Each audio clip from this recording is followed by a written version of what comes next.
श्री शिवाय नमस्तुभ्यम। हर हर महादेव, जय श्री शंभु। आज हम सुनेंगे नाग पंचमी के दिन सुनी जाने वाली कहानी। जैसा कि आप लोग जानते हैं, पुरुषोत्तम का पावन महीना चल रहा है और इसमें आप तरह तरह की भक्ति से जुड़ी हुई कहानियाँ सुन सकते हैं। तो चलिए इसी के साथ शुरू करते हैं नाग पंचमी की कहानी।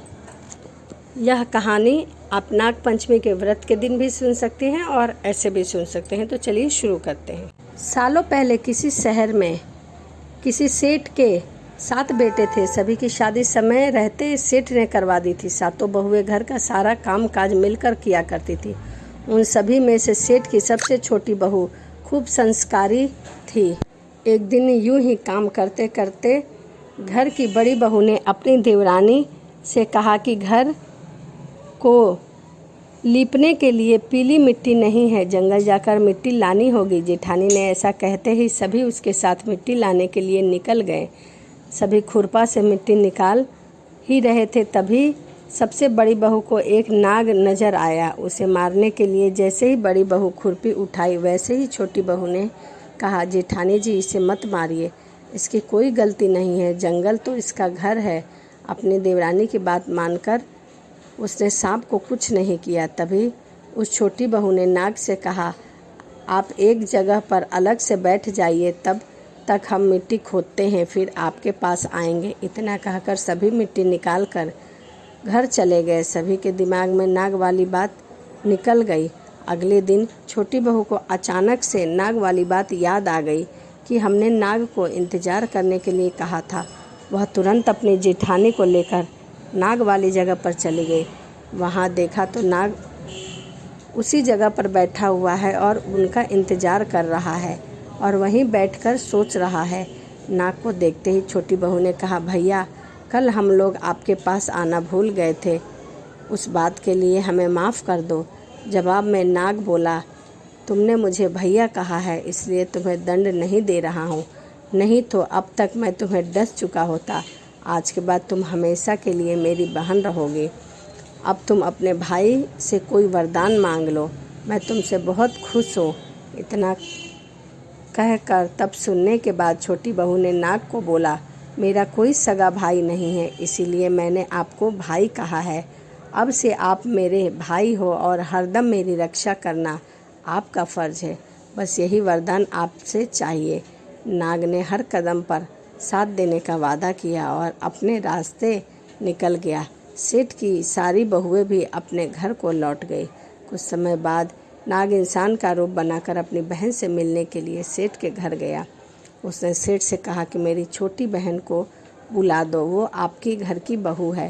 पहले तो उसने मना कर दिया, बहू का तो कोई भाई नहीं है, ये कहाँ से आ गया है।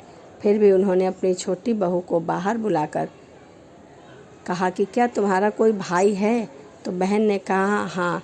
नाग ने फिर साथ में बहन को अपने घर ले जाने की बात कही। सेठ ने भी जाने के लिए आज्ञा दे दी। तभी नाग ने अपनी बहन से पूछा, कहीं तुम मुझे भूल तो नहीं गई हो ना? जवाब में बहन बोली, नहीं भैया, मैं आपको बिल्कुल नहीं भूली हूँ। फिर नाग ने कहा, मैं तुम्हें अपने घर ले जाना चाहता हूँ, तुम मेरी पूँछ पकड़ लो, पीछे पीछे चलते रहना। उसकी बहन ने वैसा ही किया। कुछ ही देर बाद वह घर के बड़े से मकान में पहुंच गए। वहां हर तरफ सोना चांदी और अन्य कीमती सामान रखा था। वहां नाग की बहन कुछ दिनों आराम से रहने लगी। नाग की माँ भी उसे खूब प्यार करती। एक दिन नाग की माँ ने छोटी बहू को अपने भाई के लिए दूध ले जाने के लिए कहा। छोटी बहू ने दूध को गर्म किया और भाई को पीने के लिए दे दिया। अब गर्म दूध पीते ही नाग का मुंह जलने लगा। यह देखकर नाग की माँ को बहुत गुस्सा आया। नाग ने किसी तरह अपनी माँ को शांत किया। उसकी बहन की कोई गलती नहीं थी। उसको नहीं पता था कि मैं गर्म दूध नहीं पी सकता। नाग के घर कुछ समय बिताने के बाद सेठ की बहू अपने घर जाने लगी। नाग ने अपनी बहन को खूब सारा धन दौलत और आभूषण देकर विदा किया। बहू के साथ घर में इतना सारा धन आते देख सेठ और सेठानी हैरान रह गए। एक दिन नाग की बहन को घर की बड़ी बहू ने कहा कि तुम अपने भाई से सोना चांदी लेकर आओ, उसके पास तो खूब पैसा और धन दौलत है, वो तुम्हें कभी भी मना नहीं करेगा। छोटी बहू ने यह बात अपने भाई नाग को बताई।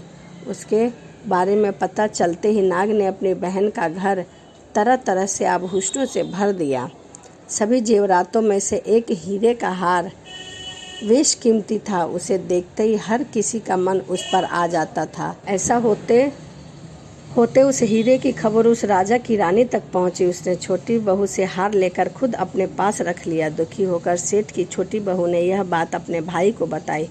गुस्से में उसके नाग भाई ने रानी के गले में पड़े हीरे के हार को नाग बना दिया। इससे डरकर एकदम रानी ने उस हार को अपने गले से उतार कर सेठ की बहू को महल बुलवाया। उसके महल पहुंचते ही रानी ने छोटी बहू को बताया कि कैसे हार उसके गले में नाग बन गया था और उससे उसकी वजह पूछने लगी। तब सेठ की बहू ने बताया कि नाग मेरा भाई है, यह हार सिर्फ मुझे पहनने के लिए दिया गया है, इसे कोई दूसरा नहीं पहन सकता। इंसान गले में डालेगा तो वह तुरंत सांप बन जाएगा। इस बात को सही साबित करने के लिए रानी ने सेठ की बहू हार खुद पहनने के लिए कहा। जैसे ही बहू ने नाग बने हार को गले में डाला, वह फिर से हीरे के हार में बदल गया।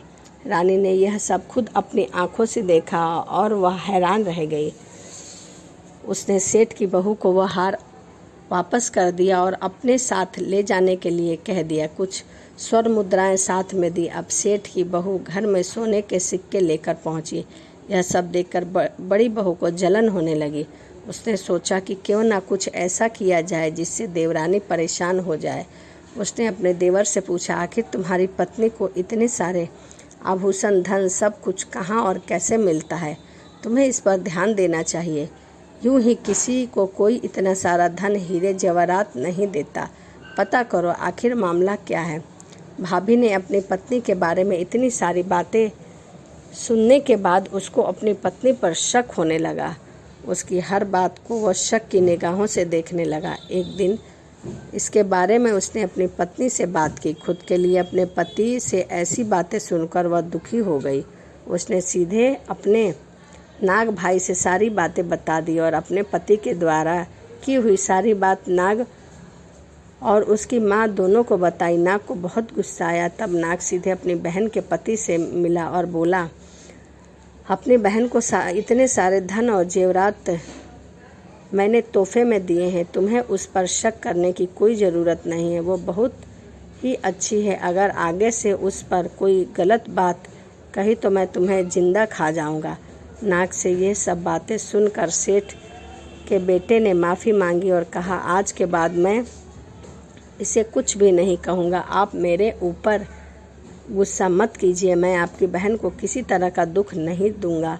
इतना कहकर वो सीधे घर गया और अपनी पत्नी से माफ़ी मांगी। उसके बाद दोनों खुशी खुशी आपस में रहने लगे, मिलजुल कर रहने लगे। इसी तरह सेठ की छोटी बहू हर तरह की मुसीबत से अपने भाई को याद करती और वो उसकी परेशानी को दूर कर देता। इसी तरह नाग पंचमी का त्यौहार शुरू हुआ और सभी महिलाएं नाग को अपना भाई मानकर पूछते हुए उन्हें दूध पिलाने लगी।